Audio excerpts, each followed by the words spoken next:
Welcome to episode 42 of Magic and the Law of Attraction. What are the differences between wishes and intentions? Wishes, spells, manifesting, intentions, petitions. There are so many ways that we can create magical changes in our lives. So, people who are new to magic might think that wishing, intentioning, manifesting, petitioning, and casting spells are all variations of the same thing. And on some level, they're kind of right. But, you know, there are some important differences between them. So, how do you know which is best for you and your spiritual goal? So, in this episode, I'm going to break down each of these for you, and I'm going to give you a handy guide on how to know which of these to use and when to use them in your magic. So, we're going to learn in a deep dive about wishing, intentioning, petitioning, spell casting, manifesting, and we're going to learn which ones are good for which kind of intentions. Before we get to that, though, I want to give a few announcements, a couple of announcements of things that are coming up. The first thing is something that just dropped today at the Parlour of Wonders. The Enchanted Crystal Unicorn Magic Spell Kit and Workshop. These just dropped today, Sunday, the 27th, 26th, whatever day it is, the 26th, Sunday, the 26th. And these are amazing spell kits. I have partnered with the amazing Pamela Unicorn, aka Pamela Chen. She has a beautiful book called Enchanted Crystal Magic. I don't know where it is now. It's in the other room because I was in the other room. Anyway, it's a gorgeous book and it is all about crystals and how to use crystals in your spells, in your magic. And it breaks down and does a deep dive on some very, very particular easy to get crystals, actually, ones that aren't too obscure. So this isn't one of those dictionaries that has a million different crystals and crystals that are hard to find or anything like that. These are readily available crystals, and she does a deep dive on each of these crystals and how you can use them in your magic. She really makes crystal magic very, very accessible for everyone. If you're a beginner and you've never really worked with crystals, this is a great place to get started because you'll understand it and you'll feel like someone's holding your hand as you go along. But if you're an experienced magical practitioner and you're experienced at doing spells and you're experienced with working with crystals, I can guarantee you, you're going to discover new ways of working with these crystals. I did, and I'm pretty experienced with working with crystals, and I discovered some amazing new things reading this book of hers. I love this book so much. Anyway, she and I partnered up, and we've created this spell kit that has a copy of her book, and it has a gorgeous beeswax unicorn candle that is amazing. We are doing this candle only for this spell kit right now. So this gorgeous creamy white beeswax unicorn candle. It's a big honking candle. And you get 7 different crystals that she talks about in her book. So you can work with those crystals with your candle spell and then take them out of the candle spell and work with them afterwards, keeping all that energy of the candle spell going in those crystals that you've programmed with the candle spell.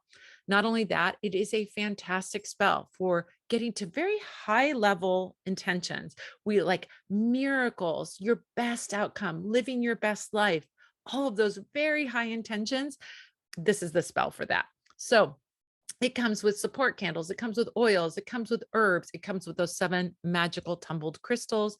It comes with champagne glass glitter, very exclusive, only available in this kit. We don't have it anywhere else on our shop. And we've only made 77 of these spell kits, only 77 of these spell kits. Once those 77 are gone, no more. That's it. The other thing I want to let you guys know about, since you're here live, we also have a special giveaway happening over the next 3 days. So today, tomorrow, and Tuesday, and then the giveaway's over. If you order the spell kit, you can get reimbursed for that if you're the winner. Or if you didn't order the spell kit, you can get the spell kit. We'll send it to you. Either way, you can get it. But I kind of am suggesting to people, if you're interested in this spell kit, order the spell kit. And then if you win, I'll reimburse you because we only have 77.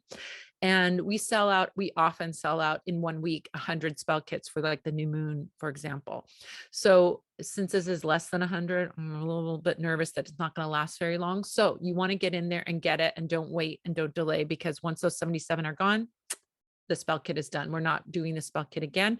It's not aligned with any new moon. It's not anything. It's just a one-time thing to promote this amazing book and to bring in a very deep crystal practice into your candle magic. So it is a beautiful spell. So go ahead and go to Parlor of Wonders and look for, just type in crystal unicorn and it will pop up. Enchanted crystal, it will pop up, something like that in the search bar, and you'll find it. It's an amazing spell kit. Oh, and we're teaching a workshop on 2/2/22, February 2nd, 2022, 222, all those twos. That's amazing. So we'll be teaching a workshop. Pamela Chen and I will be, I'll be teaching the candle magic component. She'll be teaching the crystal component. So you're kind of getting 2 in 1 on that spell, because we're going to be putting the spell together, but she's going to give you very deep knowledge about these crystals that we'll be working with the spell. And then you can watch it again. I mean, if you can't make the 2022, gosh, that's hard to say. If you can't make the class live, don't worry, because we'll be recording it and you can get the recording afterwards. But be sure to order the spell kit, or the spell kit and the workshop. And if you join that workshop, oh my gosh, it's so much fun. You get to join in our band page, which is the New Moon Full Moon group. You get to join there. And you also get to be with us with your camera on, with access to your mic. It is a beautiful, fun gathering of magical people. It's so much fun. So I hope you'll join us for that. So that you can go over to Parlor of Wonders. That's happening right now, available now, but only available until 77 are sold. And once they're sold, we're done. Now, the other thing that's happening is tomorrow, the full moon Jack Ball spell kit and workshop goes on sale. Now, as you know, I have just started doing full moon spell kits that support the coming new moon kits. So our next upcoming full new moon kit is about psychic awareness. It's the psychic cat spell. It's really cool. And we're going to be doing a Jack Ball, which is a divination tool and a magical tool. And we'll be doing that in support of that psychic awareness spell. So that goes on sale tomorrow, Tuesday, and it is only on sale for 1 week. It is a spell kit and a workshop only. You get to either come to the workshop live or get the recording and create a Jack Ball of your own. So that's a very, very fun thing to do. And I hope you'll participate in that. And that goes on sale tomorrow, Monday at 12 noon Pacific, December 27th. So, let's see, what else do I have to tell you? Let's just jump into the topic and get going and talking about the power of wishes, intentions, spells, manifesting, and petitions. So first thing we're going to talk about are wishes. What are wishes? Well, wishes really are a desire that you have, a desire deep in your heart. You want something, you are craving something, and you have this wish in your heart. I always think of wishes being very emotional, very heart-centered, right? I love wishes because wishes have a certain quality to them that can feel very playful. They have a limitlessness about them, right? I mean, we're trained as little children to wish and wish big. So when we're working with wishes, it seems to open up a lot of possibilities, including very far reaching or goals that seem to be like, I have no idea how I'm going to get there. So when I think about wishing for something, I think about the limitlessness of wishes and how they can be really big, they can be really distant and far out. They can be really fantastical in that sense of having fantasy elements to them. Now, wishes can be a little bit slippery because sometimes the emotions can feel positive or negative around wishing. There's that kind of disempowered kind of wishing where we go, oh, I wish, right? You've heard that saying where people go, I wish, oh, I'm going to win the lottery. Oh, I wish. It means that you don't think you're going to win the lottery. So sometimes the word wish, or sometimes our wishes can be fraught with us, that the thing that we're aiming for seems so distant and so far away that it seems totally unattainable. And the wish almost feels like we're pushing that thing, that impossible dream away. That's the sort of disempowered version of wishing, which isn't the wishing that we want to use for our manifesting, for our spells, for our magic, right? The empowered version of wishing has a very different quality. It's playful, it's fun, it's light, it's limitless. So when we think about our opportunities when we wish, when do we wish? We wish when we blow out the candles on our birthday cake. We wish when we throw a coin into a fountain. We wish when we see a star in the sky. There's all these things that remind us to make wishes. And if we can get into that very youthful, open place where we feel anything is possible, then wishing can be a beautiful, amazing experience. One of the things that I have used as a tool for wishing, and I just recommend it, it's not something that we sell at our shop. I'm thinking about doing something with it in the coming year, but right now they're available online, but not through us, are wish beads. So Alexa, who's a friend of mine, she has created a product called wish beads. These are the bracelets that I wear. These are carnelian wish beads with a little tube in it. And in that tube, you can put a little paper with your wish. Now, that in and of itself is magical. When you wear it, you're carrying your wish around with you. But the thing that's like the bonus is when you buy wish beads from her, if you go to wishbeads.com, you'll find her. And then if you buy the wish beads, they come in a beautiful little box and they have a little tiny print at the bottom. If you want to register your wish, I don't think that's quite the right words, but if you want to activate your wish, go to wishbeads.com/yes. That little URL takes you to her beautiful meditation that gets you into the unlimited, all is possible space with your heart activated around your wish. So I'm going to share a little story. I had wish beads, these ones right here, the yellow ones, and I was wearing them, but I hadn't put a paper in them. I hadn't put a wish in them. I was just wearing them empty. And I thought, well, what can I wish for? I have a really good life. What do I want to wish for? Nothing seemed really urgent to wish for. And so I thought of this wish and that wish, but none of them were really that exciting, right? They were good, they were positive, but I wasn't feeling very excited about them. Then I listened to that amazing meditation that she offers when you have buy the beads, and I listened to it. It completely transformed my wish. It got into my heart space, not a material out there wish, but my real, true heart wish. Like, what would make me happy? What would make me even happier than I am right now? And that was life changing. So, wishes have that quality.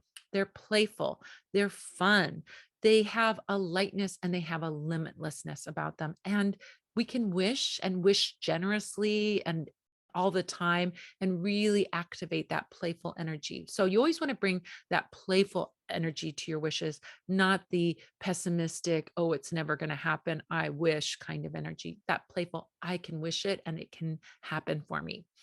Now, intentions, let's talk about intentions.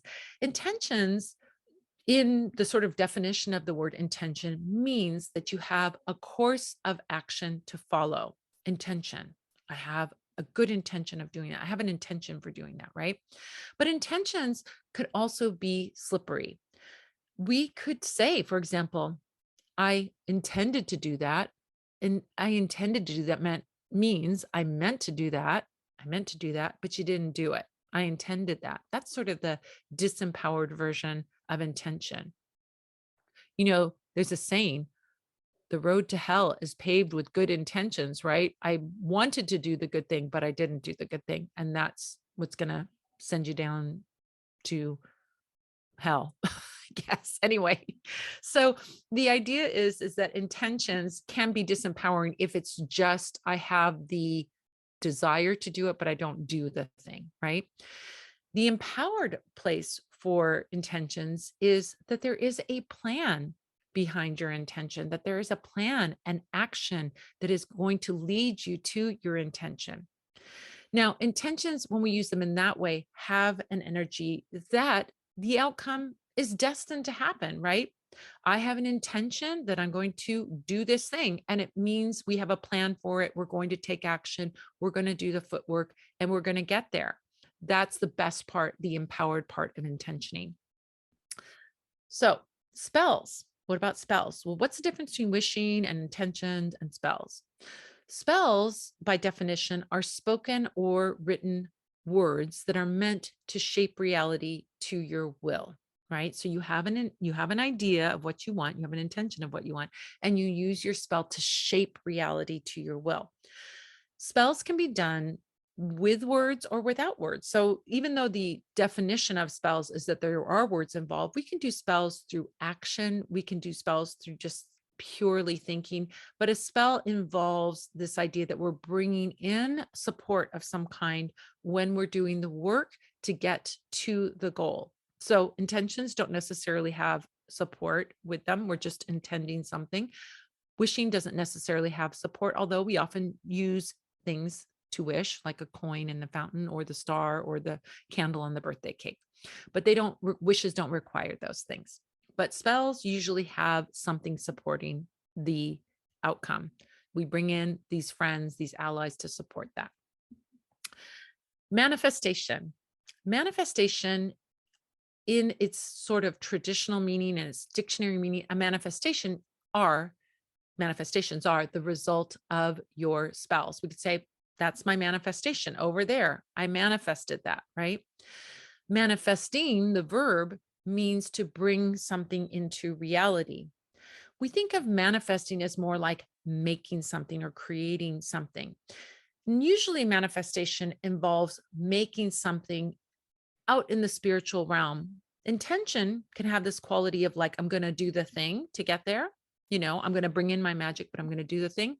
But manifestation usually implies that there's something out there that's going to help you. Spirit is going to help you, or your deities are going to help you, or the universe is going to help you get to your goal. And it's out there, and you're just focused on the outcome, and the manifesting will happen. That's how we think of it when we're thinking of magical goals and magical work. Now, petitions are a little bit different. Petitions mean we are asking for something. Literally, that's what a petition means. I am petitioning for something. I'm asking for something. When you petition the court, you are asking the court for something. So a petition means you're asking for something. Usually we are petitioning a deity or a spirit or the universe or something for help with a situation. We usually, in its traditional sense, you would petition a saint or petition a deity for a certain outcome, and they would be there to help you. So it's more like spirits helping you as opposed to tools helping you. But we can expand that vision of what petitions mean. Doesn't have to be associated with deity or spirit. It can be just asking the universe for assistance in getting some outcome. So that's what a petition is. So in a minute, I'm going to tell you how you can choose between these and what different kinds of magical intentions these are good for, magical work modalities, I guess you would say that these are good for. But even after this episode is over, you might still have questions about working with wishes, intentions, and the like in your practice. So I want to tell you about a way that you can meet with me for free and ask me your questions about manifesting, intentions, spells, law of attraction, spirituality, witchcraft, Slavic folk magic, spirits, divination, and more. Join me on Sundays for a live podcast recording and for the extra bonus content, a live Q&A after the podcast. It's totally free to join. All you have to do is be a member of the Spell Squad. And to do that, all you have to do is sign up at spellsquad.com. It takes place every Sunday, except for the first Sunday of the month when I hold a workshop. And it takes place at 5 p.m. Pacific, 6 p.m. Mountain, 7 p.m. Central, and 8 p.m. Eastern. If you want to see or listen to past episodes, you can do that by checking out my YouTube channel, which is youtube.com/Madam Pamita, or you can listen to the podcast by going to magicandthelawofattraction.com or finding it on iTunes, Stitcher, Spotify, or your favorite podcatcher. So go ahead over to spellsquad.com and sign up today so you can join the Spell Squad. You'll get a ton of free goodies, and you can join me with a cup of tea and download some deep spiritual knowledge and ask me all your wild magical questions. It's always fun in our clubhouse, and I would love to see you there. So let's go back to wishing and intention. So how do we know which to choose? So first thing, before we get started with all of those and how to choose it, we have to talk about that sweet spot for magical results. When we want to create something or manifest something or make something or move something or transform something, there's a sweet spot for doing this. It involves kind of several moving parts. One of those is having a clear vision or a clear thought about what your magical goal is. So if you have clarity about your magical goal, that is going to support your magical goal. If you're unsure, you don't know, you're not really, you're kind of in and kind of out, those kind of wishy-washy things don't really support any great big movement. Doesn't mean that movement can't happen, but the clearer you are about your magical goal, no matter how fantastical it is, the more likely you are to manifest and create and make and change and transform, right? So clear thought is the beginning. Second thing is having aligned emotions. This is a huge one. If your emotions are conflicting with your focused thought, it's like things being in conflict cancel each other out. So, for example, you could have the clear thought of, I'm going to invite a beautiful relationship into my life this year, right? But if your heart is feeling like, I don't know if I'm ready, do I really want one? I'm still hurting about the past one, et cetera, et cetera, et cetera.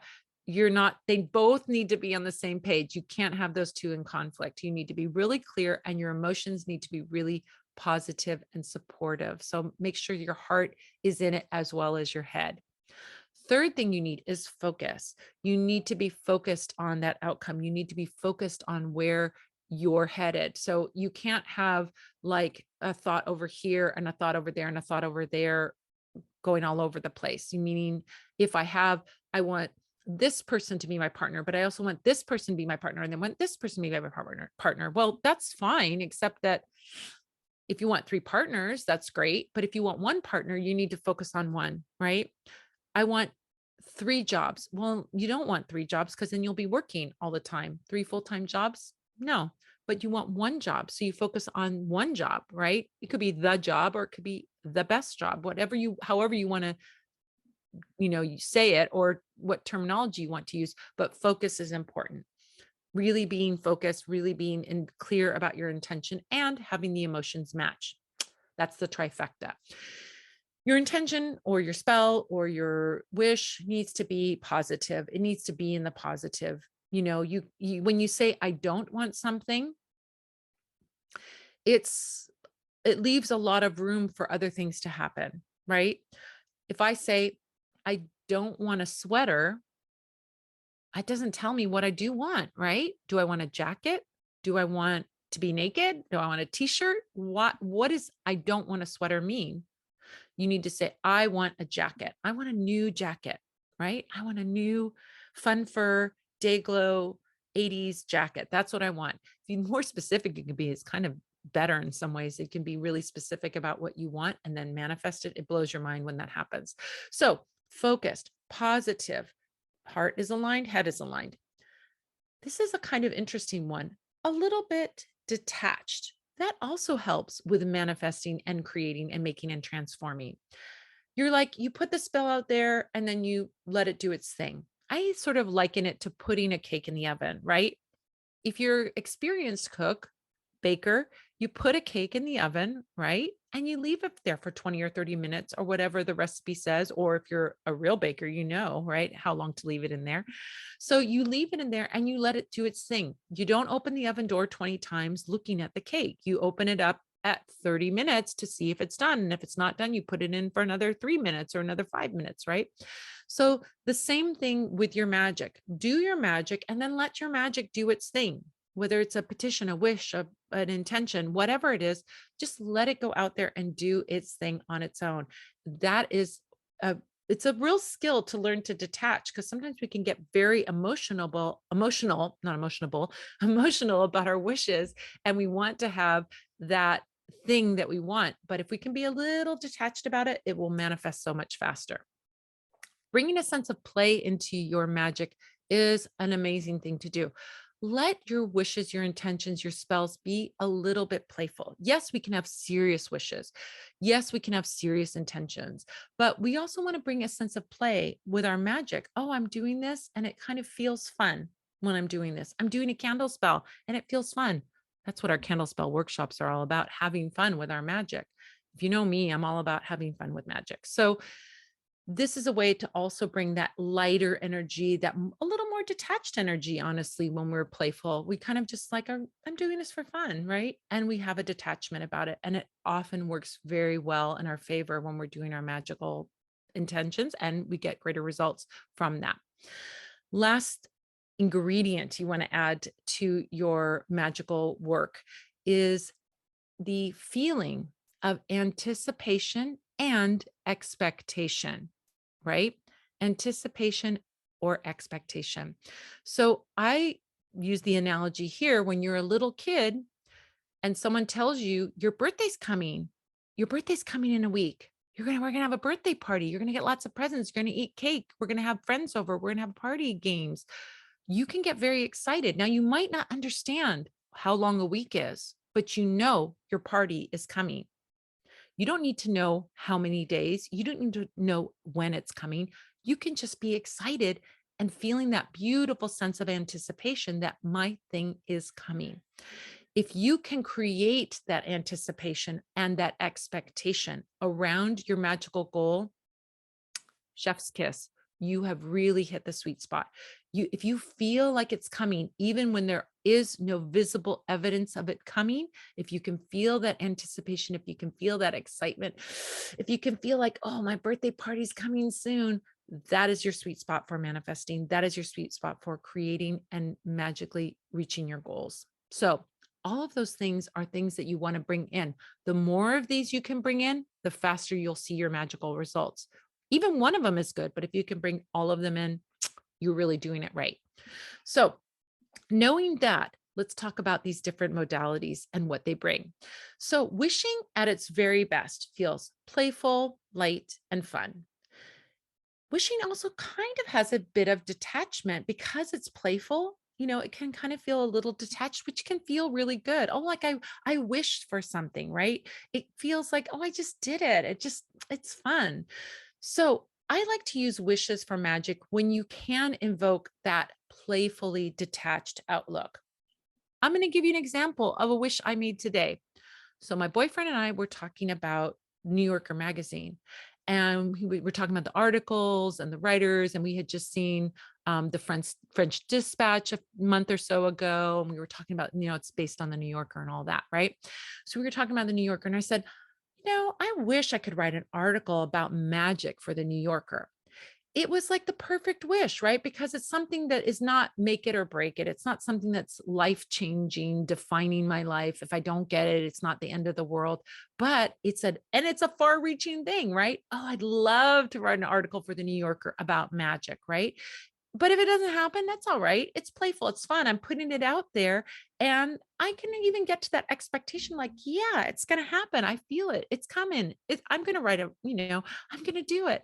If you can get to that place with it, you can make it happen. So that's when you're really getting into that sweet spot, and playful, distant, not a make or break thing is the perfect place for wishing. You don't have to know all the details of how you're going to get there. I don't have to hunt down who the editors are at the New Yorker or find out how I submit an article or do all that. I just put it out there. Yeah, it's daydreamy, it's fun, it's happy, it's a meandering kind of, intention or wish, or, putting it out there. It's like whatever, right? And it's way out there, right? I don't really have plans for it, but it's like, yeah, it could happen. I love it. Let's put it out there so that it can happen. And that's the way you want to treat your wishes. Like, let's put it out there so it can happen. And then I detach from it and move on with my life. Now, intentions can be a bit more serious. Intentions can be goal oriented. And intentions are really good for things that you might have a plan for. You can use it for things that don't have plans, but it's really good for things that you do have plans for. Intentions in life are usually things that you're already working toward, or you have steps for in mind, that you really are already moving in that direction, or you have a plan for moving in that direction. So think about like the phrasing and the nuance of those words. I intend to have a business. I intend to have a business has a quality of like, yeah, I've got a plan, or I'm going to make a plan. I'm going to create this. I have an intention. Versus, I wish I had a business. I wish I had a business could be like, oh, it could happen or not happen. So when we intend something, we have a little more seriousness about it. We have a little more of a plan. When we wish, it's like, oh, it could happen or not happen. And either way would be fine. In magic, intentions are strong positive statements. So when we are talking about magical intentions, we're talking about a particular kind of phrasing.